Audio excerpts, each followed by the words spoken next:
వెంకటేష్ కథానాయకుడిగా రవిరాజా పిన్శెట్టి దర్శకత్వంలో తెరకెక్కిన బ్లాక్ బస్టర్ చిత్రం చంటి. మీనా, నాజర్, సుజాత, మంజుల, బ్రహ్మానందం తదితరులు కీలక పాత్రల్లో నటించారు.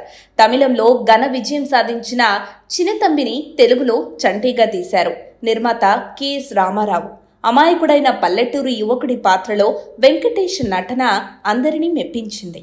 తొలుత ఈ సినిమాలో కథానాయకుడిగా రాజేంద్ర ప్రసాద్ ను అనుకున్నారు.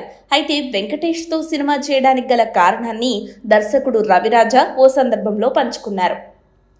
యార్లగడ్డ సురేందర్ నిర్మాతగా వెంకటేష్ తో ఓ సినిమా చేసేందుకు చర్చలు జరుపుతున్నారట. అప్పుడు రామానాయుడు గారు తమిళంలో తెరకెక్కిన చినతంబి చూశారు. వెంకటేష్ ఆ కథకు సరిపోరని అనుకున్నారు. ఆ తర్వాత కెఎస్ రామారావు కూడా ఆ సినిమా చూశారు. ఆయనకు నచ్చింది. చంటి పాత్రకు రాజేంద్ర ప్రసాద్ సరిపోతారని ఆయన కూడా భావించారు. ఇదే విషయాన్ని రాజేంద్ర ప్రసాద్ కు చెప్పారు. తనను అంటే రవిరాజా పినిశెట్టి గారిని దర్శకుడిగా సినిమాను కూడా ప్రకటించారు. రాజేంద్ర ప్రసాద్ తో రవిరాజా గారికి ఉన్న పరిచయాన్ని బట్టి ప్రాజెక్టు బాగానే వస్తుందనుకున్నారట. ఇదంతా తమిళ చినతంబి విడుదల కాకముందు జరిగింది. అక్కడ ఆ సినిమా విడుదలవ్వడం, బాక్సాఫీస్ వద్ద ఘన విజయాన్ని సాధించడం జరిగిపోయింది.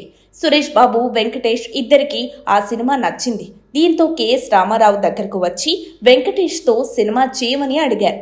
అందుకు రవిరాజా గారు అంగీకరించలేదు. అవసరమైతే ప్రాజెక్టు నుంచి తప్పుకుందాం అనుకున్నారట. ఎందుకంటే రాజేంద్ర ప్రసాద్ కు అప్పటికే మాట ఇచ్చి ఉండటంతో అది తనకు సరైన పద్ధతి కాదనిపించింది అనుకున్నారు. ఆ సమయంలో చిరంజీవి గారు తనను ఆ సినిమా వెంకటేష్ తో చేయడానికి ఒప్పించారట.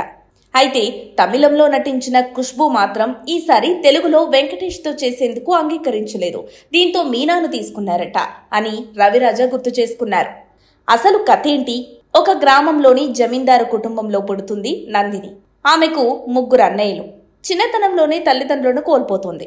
దీంతో ఆమె అన్నయ్యలు ఎంతో గారాభంగా పెంచుతారు. తమ చెల్లెలు కోరుకున్నది ఏదైనా తెచ్చిస్తారు. అయితే నందిని వివాహం ఆమె అన్నదమ్ములకు నచ్చిన వ్యక్తితో కాకుండా ఆమెకు నచ్చిన వ్యక్తితో జరుగుతుందని జాతకంలో చెప్తారు. దీంతో నందినిని బయటకు వెళ్లకుండా ఇంట్లోనే ఉంచి పెంచుతారు. చుట్టూ అంగరక్షకులను ఏర్పాటు చేస్తారు. అదే ఊళ్ళో పుట్టిన చంటి అమాయకుడు. తల్లే తనకు లోకం. పాటలు బాగా పాడతాడు.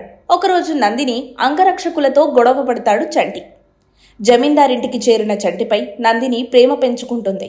మరి చంటి నందిని ప్రేమ ఏమైంది? పెళ్లికి దారితీసిందా?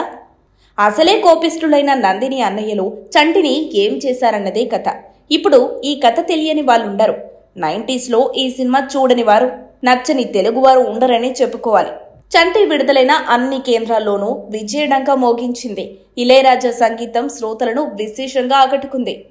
అన్నుల మిన్నల, అమ్మడి కన్నుల గుమ్మడి పువ్వులే, జాబిలికి వెన్నెలకి ఎన్నెన్నో అందాలు, పావురానికి పంజరానికి పెళ్లి చేసే ఈ పాడులోకం వంటి పాటలు అలరించాయి. 40 కేంద్రాల్లో 100 రోజులు పూర్తి చేసుకుని అప్పట్లో రికార్డు సృష్టించింది చంటి. కన్నడలో రామాచారిగా, హిందీలో అనారిగా విడుదలైంది. హిందీలోనూ చంటి పాత్రను వెంకటేష్ చేయడం గమనార్హం. సాధారణంగా ఏదైనా సినిమా కథలోనే ఎన్నో మలుపులుంటాయి. కానీ ఈ సినిమా తీయకముందే ఎన్నో మలుపులు తిరిగింది. రవిరాజా గారేమో రాజేంద్ర ప్రసాద్ గారి కోసం అనుకున్నారు.